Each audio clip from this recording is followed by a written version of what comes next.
नमस्कार, स्वागत है आप सभी का। मैं हूं आपके साथ नासिर कुरैशी और आप देख रहे हैं खबर अभी तक।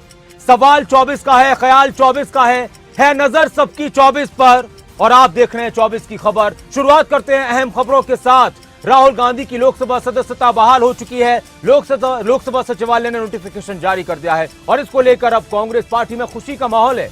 मोदी सर ने मामले में सूरत कोर्ट के 2 साल की सजा के फैसले के बाद राहुल गांधी की संसद की सदस्यता भी चली गई थी। बाद में सुप्रीम कोर्ट में सुनवाई के बाद शीर्ष अदालत ने राहुल गांधी की सजा पर रोक लगा दी थी और इसके बाद कांग्रेस नेता अधीर रंजन चौधरी के नेतृत्व में सांसदों का एक दल लोकसभा स्पीकर से मिला। तभी से अंदाजा लगाया जा रहा था कि राहुल गांधी की संसद की सदस्यता जल्द बहाल की जाएगी और आज राहुल गांधी संसद पहुंचे और जब वो संसद पहुंचे तो राहुल गांधी के लिए जिंदाबाद के नारे लगाए गए, ढोल नगाड़े बजाए गए और राहुल गांधी के संसद पहुंचने से कांग्रेस के नेताओं के साथ साथ उनके सहयोगी इंडिया के नेता भी उत्साहित नजर आए। सबने कहा कि आखिरकार सत्य की जीत हुई है और अब राहुल गांधी संसद के अंदर पहले की तरह सरकार को घेरने का काम करेंगे। और खबर यह भी है कि राहुल गांधी अविश्वास प्रस्ताव पर भी बोलेंगे। कल अविश्वास प्रस्ताव पर चर्चा होनी है और इसी पर सबकी नजर है कि राहुल गांधी इस बार संसद के अंदर क्या कुछ कहते हैं।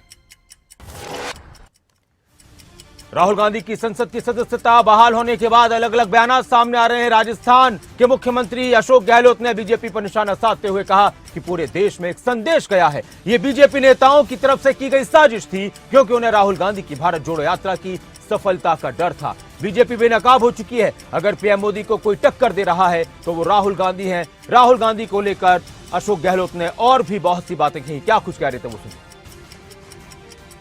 वो अपना आप में पूरे देश के अंदर एक मैसेज गया है और मैं समझता हूं कि मैं बार बार कहता हूं, एक षड्यंत्र के अंतर्गत जब से राहुल गांधी जी ने भारत जोड़ो यात्रा शुरू करी, कामयाब हुई, उसे घबरा करके भारतीय जनता पार्टी के नेताओं ने जो षड्यंत्र किया, किस प्रकार लोकसभा की सदस्यता से निष्कासित हो।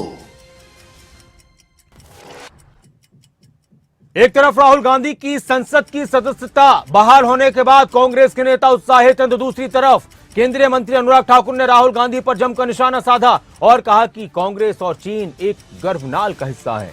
चीन का साथ देता है कांग्रेस, चीन का साथ देती है कांग्रेस। राहुल गांधी की नकली मोहब्बत की दुकान में चीनी सामान साफ देखा जा सकता है। न्यूज क्लिक को लेकर उन्होंने सवाल उठाए और कहा कि चीन के प्रति उनका प्रेम देखा जा सकता है। ये भारत विरोधी एजेंडा चला रहे राहुल गांधी पर जमकर बरसे अनुराग ठाकुर।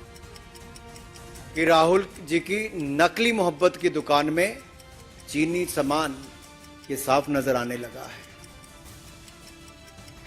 चीन के प्रति प्यार ये दिखता था और भारत के खिलाफ दुष्प्रचार ये विदेशी जमीन पर भी और विदेशी न्यूज एजेंसियों के माध्यम से भी प्रोपेगेंडा के तहत होता था। एक एजेंडा था, anti India, break India campaign.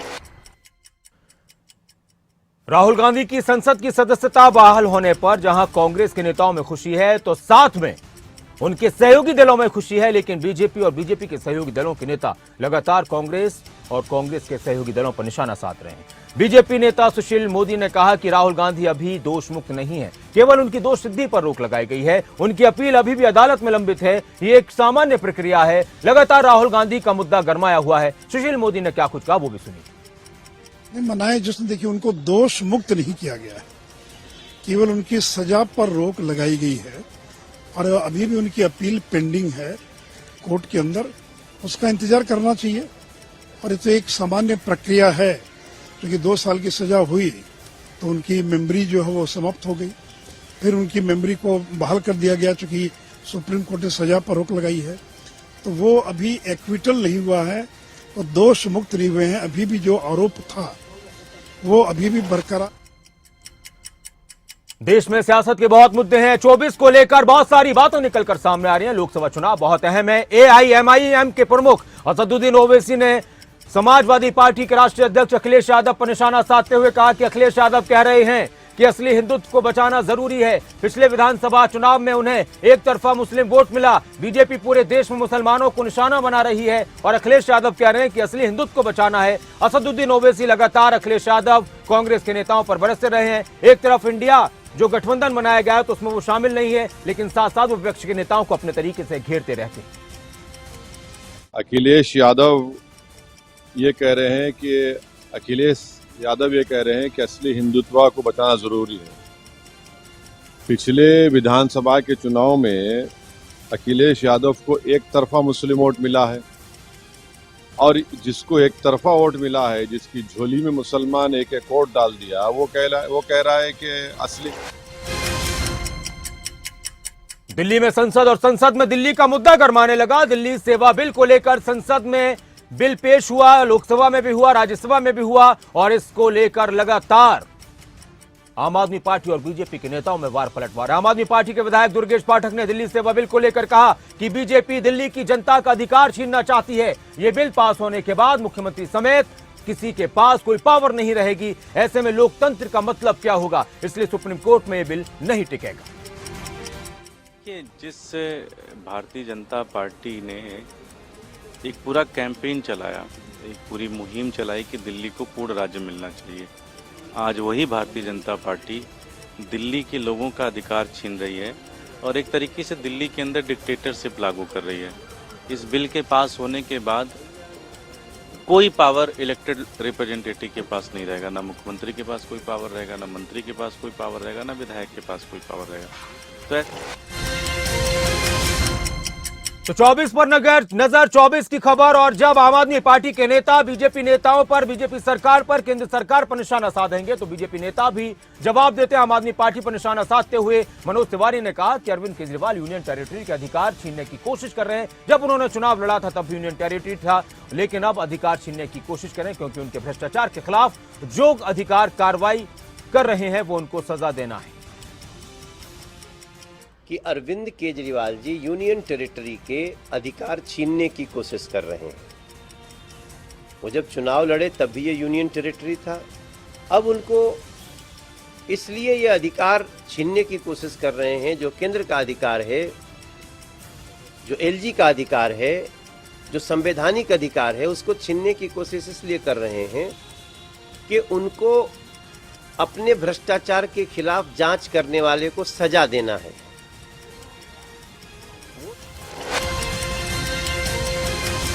तो वहीं दिल्ली सरकार की मंत्री आतिशी ने केंद्र सरकार पर जमकर निशाना साधा, हमला बोला। आतिशी ने कहा कि बीजेपी चुनी हुई सरकार की ताकत छीनने की कोशिश कर रही है, वो लोकतंत्र की दी हुई ताकत को छीनने का प्रयास कर रही है, क्योंकि बीजेपी के दिल्ली में चुनाव जीतने की संभावना नहीं है। लगातार आम आदमी पार्टी और बीजेपी नेताओं में वार पलटवार है। सेवा बिल को लेकर, दिल्ली सेवा बिल को लेकर लगातार आम आदमी पार्टी के नेता बीजेपी को और केंद्र सरकार को घेर रहे हैं। ये बहुत दुख की बात है कि आज एक चुनी हुई सरकार जो केंद्र में है, दिल्ली की चुनी हुई सरकार की ताकत छीनने की कोशिश कर रही है। आज देश के संसद में एक गैर कानूनी, गैर संवैधानिक, गैर लोकतांत्रिक बिल को लेकर आया जा रहा है। जब दिल्ली की चुनी हुई सरकार को संविधान ने ताकत दी है, जब इस ताकत पर बार बार सुप्रीम कोर्ट की संवैधानिक पीठ ने मोहर लगाई है, तो आज देश का संसद भारतीय जनता पार्टी द्वारा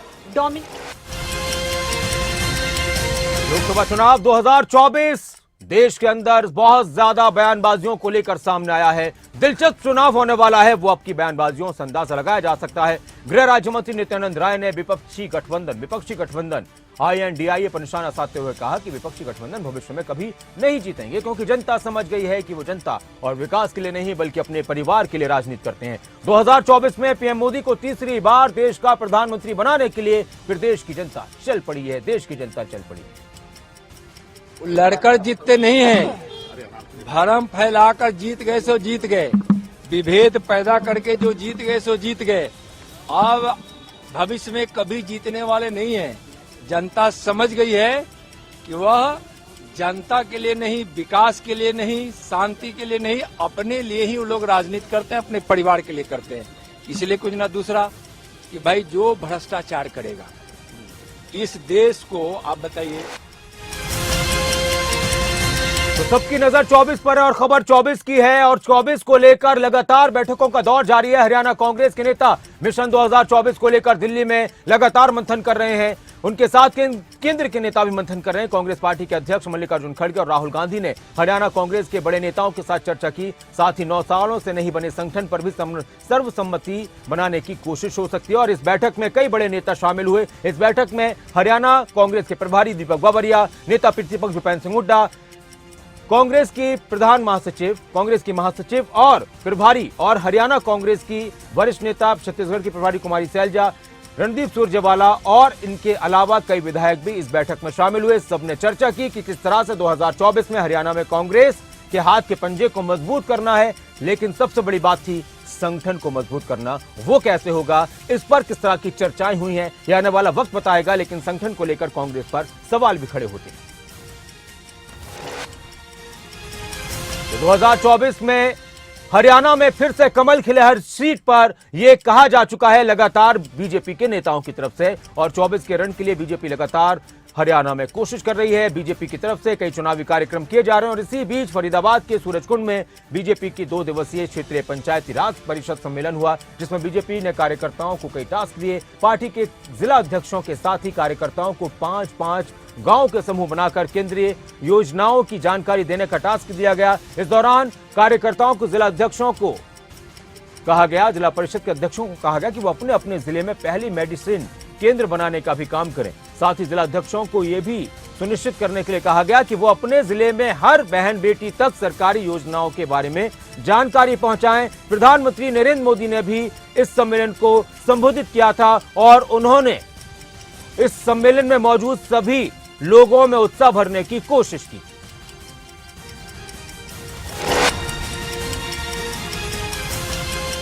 फरीदाबाद के सूरजकुंड में बीजेपी की 2 दिवसीय क्षेत्रीय पंचायती राज परिषद सम्मेलन का शुभारंभ बीजेपी के राष्ट्रीय अध्यक्ष जेपी नड्डा ने किया। इस दौरान प्रधानमंत्री नरेंद्र मोदी ने कार्यक्रम को संबोधित किया और इसमें उन्होंने कांग्रेस पर जमकर निशाना साधा। उन्होंने कहा कि कांग्रेस को 4 दशक तक यह समझ नहीं आया कि पंचायती राज व्यवस्था कितनी जरूरी है। आजादी के बाद 4 दशक तक कांग्रेस को ये समझ ही नहीं आया था कि गांवों में पंचायती राज व्यवस्था लागू करना कितना आवश्यक है। गांव से अपने नसीब पर छोड़ दिया था, अपने हाल पर छोड़ दिया गया। यानी गांव में बसने वाली देश की 2/3 आबादी के लिए अपनी सड़क, बिजली, पानी, बैंक। एक तरफ जहां प्रधानमंत्री नरेंद्र मोदी ने विपक्ष पर करारा प्रहार किया, तो दूसरी तरफ बीजेपी के राष्ट्रीय अध्यक्ष जेपी नड्डा ने भी सरकार की उपलब्धियों को गिनाया और कार्यकर्ताओं में जोश भरा। उन्होंने बताया कि कैसे सरकार की योजनाएं जन जन तक पहुंच रही हैं। मैं यहां यह भी बताना चाहता हूं कि प्रधानमंत्री जी आपके नेतृत्व में जिस तरीके से पंचायती राज का सबलीकरण हुआ है, उनको जो ताकत प्रदान हुई है, वह सच में हम सब लोगों को प्रेरणा भी देता है और बहुत कुछ सीखने की गुंजाइश भी देता है। इसलिए आपने जो ये परिषद को आहूत किया है, इसका लाभ हमारे अध्यक्ष और उपाध्यक्ष जरूर उठाएंगे। जब मैं सबलीकरण की बात करता हूं, जब मैं ताकत देने की बात करता हूं, तो आर्थिक दृष्टि से जितनी ताकत आपने पंचायती राज को ऑटोनोमस तरीके से पहुंचाई है, यह कभी इतने नीचे तक। हरियाणा में बीजेपी 2024 की रणनीति के तहत अपना हर काम कर रही है और इस प्रशिक्षण शिविर का मकसद कहीं ना कहीं 2024 का चुनावी रण भी है। और हरियाणा बीजेपी के अध्यक्ष ने इस दौरान कहा कि हर कार्यक्रम से बीजेपी को मजबूती मिलेगी और 2024 में बीजेपी मजबूती के साथ चुनाव के रण में उतरेगी, जीतेगी। बीजेपी के इस कार्यक्रम को लेकर लगातार उनके कार्यकर्ताओं में उत्साह भरने की कोशिश की गई। इस कार्यक्रम में हरियाणा के मुख्यमंत्री मनोहर लाल भी शामिल हुए। तो विकास एक स्थायी एजेंडा है जी। हर पार्टी विकास की बात करती है, हर सरकार विकास की बात करती है, तो छोटी सरकार भी विकास के लिए काम करे, उसके लिए प्रेरित कर रहे हैं। उसको जिस भी रूप में देखना है, देखने में कोई आपत्ति नहीं है, क्योंकि चुनाव में भी हर पार्टी यही एजेंडा लेके आती है, हम विकास करेंगे। तो तो इसलिए विकास की प्रक्रिया अनवरत चले, अच्छी से अच्छी चले, ये प्रयास सदा चलना चाहिए। निश्चित रूप से तो श्रृंखला शुरू हो रही है। जब भी जिला परिषद के सदस्यों के ऐसे ट्रेनिंग कैंप होंगे, फिर ब्लॉक समिति के चेयरमैनों के होंगे, नगर पालिका नगर परिषदों के होंगे, प्रशिक्षण सदा बेहतरी की तरफ। हरियाणा में आजकल संगठन वाली राजनीति चल रही है। जिस पार्टी का संगठन बन गया वो 2024 में जीत का दावा कर रही है और जिस पार्टी का संगठन नहीं बना उस पर लगातार जुबानी प्रहार किए जा रहे हैं। हरियाणा में कांग्रेस अभी तक संगठन नहीं बना पाई है। ऐसे में बीजेपी और दूसरी पार्टियां कांग्रेस पर हमलावर हैं। वहीं बीजेपी की तरफ से पन्ना प्रमुखों की लगातार मीटिंग्स की जा रही हैं। 2024 की रणनीति पर मंथन हो रहा है। बीजेपी का कहना है कि वो पन्ना प्रमुखों के जरिए घर घर तक जाएगी और आने वाले चुनाव में जीत का परचम लहराएगी। संगठन सभी समय तैयारी में रहते हैं।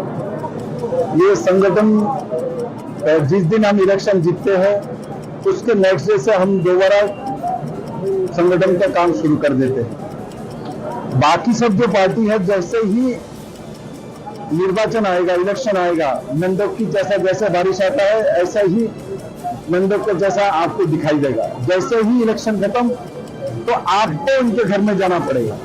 भारतीय जनता पार्टी संगठन का काम सभी।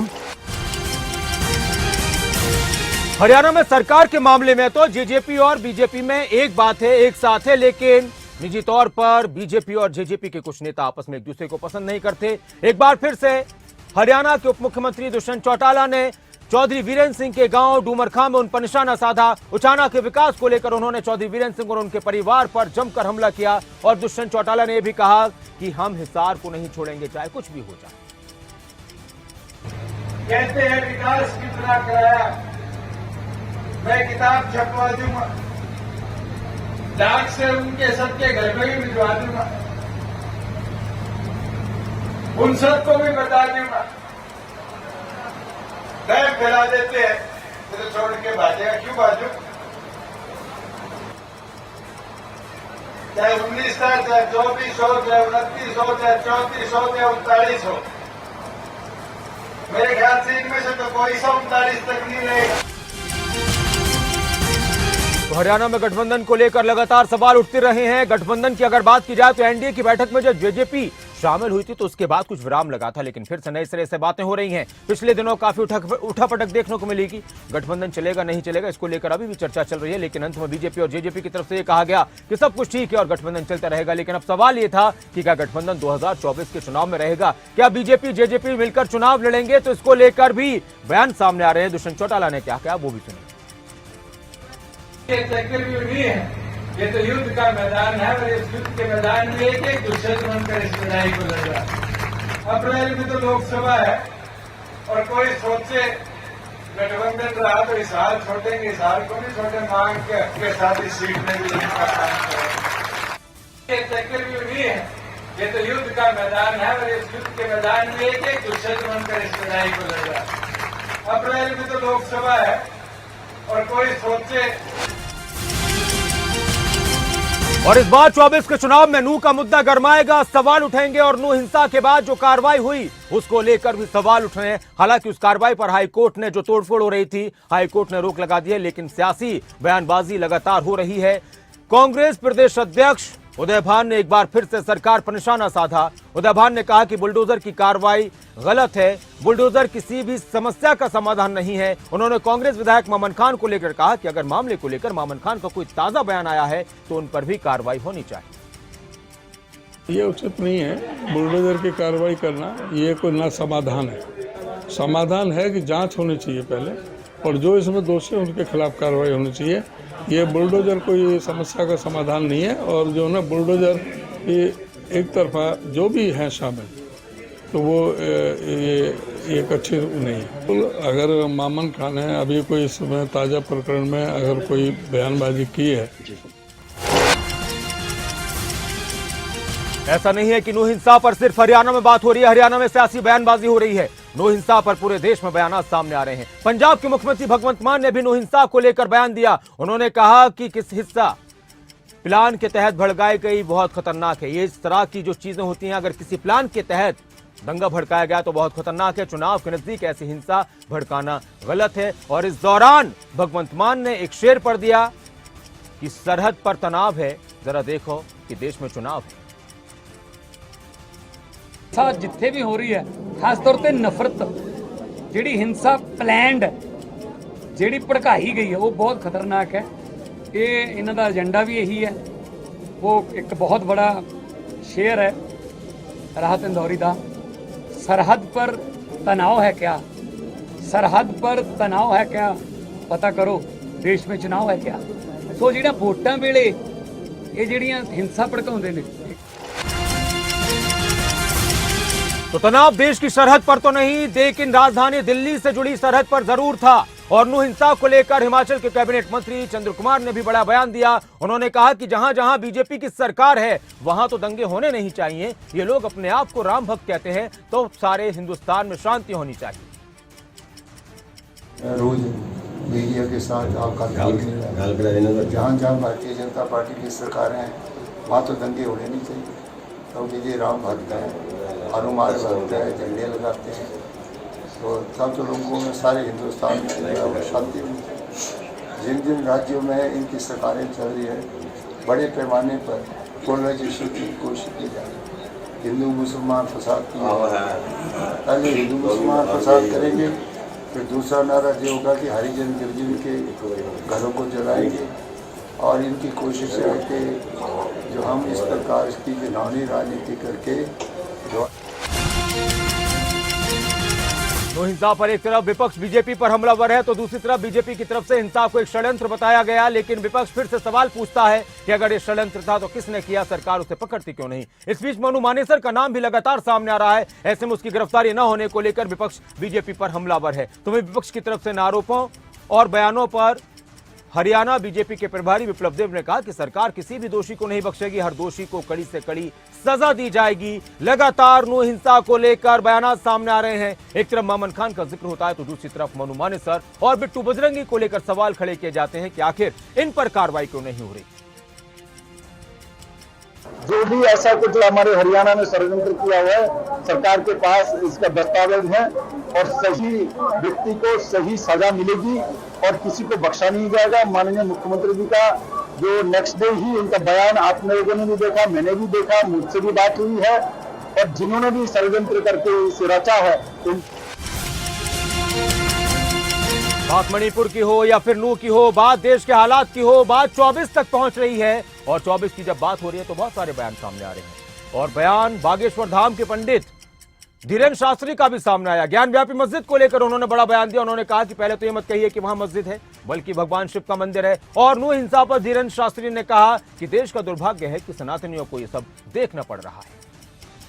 ज्ञानवापी मस्जिद नहीं है, पहले तो ये कहना बंद कर दो। ज्ञानवापी भगवान शंकर का मंदिर है। धन्यवाद। महाराज जी नूर में, महाराज जी हरियाणा के नूर में हिंसा हुई। ये देश का दुर्भाग्य है, देश का दुर्भाग्य है। सनातनी हिंदू जो है इस प्रकार का कार्य देख रहे हैं सब। ज्ञानवापी मस्जिद नहीं है, पहले तो ये कहना बंद कर दो। ज्ञानवापी भगवान शंकर का मंदिर है। धन्यवाद। महाराज जी नूर में, महाराज जी हरियाणा के नूर में हिंसा हुई। ये देश का दुर्भाग्य है, देश का तो खबर 24 की नजर 24 पर किसी भी राज्य के विपक्ष के लिए अपनी बात रखने और सरकार से सवाल पूछने के लिए सबसे उम्दा जगह होती है विधानसभा। और विधानसभा सत्र का विपक्ष को बेसब्री से इंतजार रहता है। हालांकि वो बात अलग है कि आजकल हमारे देश में सत्र के दौरान हंगामा और विरोध प्रदर्शन करने का प्रचलन ज्यादा चल पड़ा है। विधानसभा हो या फिर लोकसभा, सत्र शुरू होते ही हंगामा होता है और सरकार को विपक्ष बहुत सारे मुद्दों पर घेरती है। और कई बार संसद की कार्रवाई ठीक से नहीं चल पाती, सदन की कार्रवाई, विधानसभा की कार्रवाई नहीं चल पाती। हरियाणा में भी अब मानसून सत्र शुरू होने वाला है विधानसभा का। ऐसे में विरोध प्रदर्शन और हंगामा देखने को मिलेगा, इस तरह के पूरे आसार हैं। हरियाणा विधानसभा की अगर बात की जाए तो इसमें नू का मुद्दा भी उठाया जाएगा, वहीं महंगाई समेत और भी कई मुद्दे उठेंगे। विधानसभा सत्र को लेकर ज्ञानचंद गुप्ता जो हरियाणा विधानसभा के अध्यक्ष, उन्होंने क्या कुछ कहा वो भी सुनिए। 25 अगस्त को शुरू होने जा रहा है और बीएसी की मीटिंग के अंदर तय होगा कि ये सत्र कितने दिन का रहेगा। और वैसे आमतौर पर मानसून सत्र 3 या और जब चुनाव होते हैं, चाहे कोई भी चुनाव हो, तो नेताओं का यहां से वहां जाने का सिलसिला शुरू हो जाता है। लेकिन कुछ नेता ऐसे होते हैं कि उनके बारे में इस तरह की बात कह देना कि वो भी यहां पर आ जाए तो बड़ा मुमकिन सा नहीं लगता। मध्य प्रदेश में कांग्रेस अध्यक्ष और पूर्व मुख्यमंत्री कमलनाथ ने सीएम शिवराज सिंह चौहान पर निशाना साधते हुए कहा कि शिवराज सिंह जितना भी प्रलोभन दे दें, झूठी घोषणाएं कर लें, लेकिन आम जनता समझ चुकी है कि 4 महीने पहले ही उनको ये सब कुछ सूझता है। ये चुनाव पार्टी का नहीं, मध्य प्रदेश के भविष्य का है। मुझे इस बात का पूरा यकीन है कि अगले 4 महीनों में बहुत सारी और चीजों का खुलासा होने वाला है। शिवराज सिंह जी दिखता प्रलोभन दे दें, दिखता नाटक कर लें, दिखता वो झूठी घोषणाएं कर लें, आम जनता समझ गई कि 4 महीने पहले ही इनको ये सब सूझता है। तो ये चुनाव जनता ने तय। खबर अभी तक किस खास पेशकश 24 की खबर में फिलहाल इतना ही, लेकिन लगातार खबरों का सिलसिला खबर अभी तक पर जारी है।